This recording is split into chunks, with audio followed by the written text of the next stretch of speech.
Hearing aids. This is very important. Right. Tell us about it. So what we have here is a waterproof hearing aid. You can see it inside here in the water. And what this is, it's called Aquarius. And we developed it because one of the things that a lot of hearing impaired patients have difficulty with is when they want to do water activities, water aerobics, they want to ride their bike, they want to be outside. They take their hearing aids off, which is counterproductive to them having their hearing aids on for safety reasons. And so the waterproof aspect of the hearing aid allows them to do those kinds of activities that they love to do without having to worry about the hearing aids having a problem. It's also shockproof and dustproof, so not only is it for people who swim, but it could also be for somebody who's a baker who works in a bakery anywhere.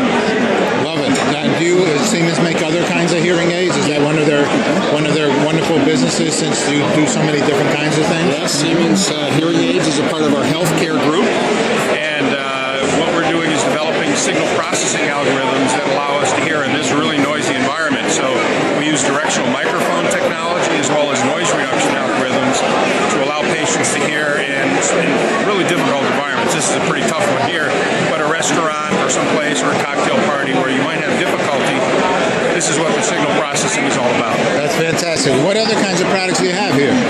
Well, the other thing we do have here is some of our accessory devices. So this one is called a Mini Tech, and what this is a Bluetooth device. So this allows you to pair to your cell phone and allow your cell phone to come into this device and then transmit that signal directly to your hearing aids.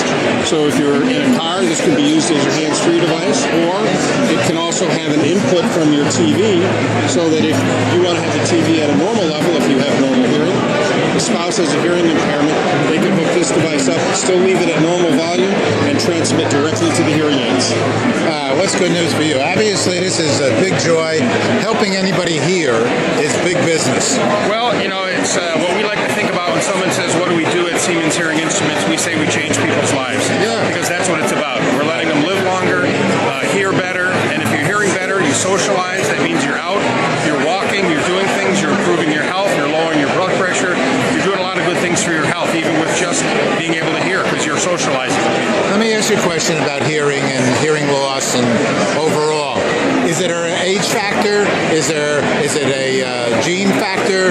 What are some of the realities of hearing or not hearing? Not hearing. A lot of it relates to age. As we get older, we tend to lose our hearing. We also have issues around children that are born with hearing loss, so that's a really big issue for us. We have an active program for teens and small children. Also, medications can cause hearing loss. There are some life-saving drugs that are toxic to your ears. So there's a lot of causes for hearing loss. Once you do have a hearing loss, it doesn't come back. We haven't found a way to reverse that yet for most hearing losses. So unless there's a surgical procedure or something that can solve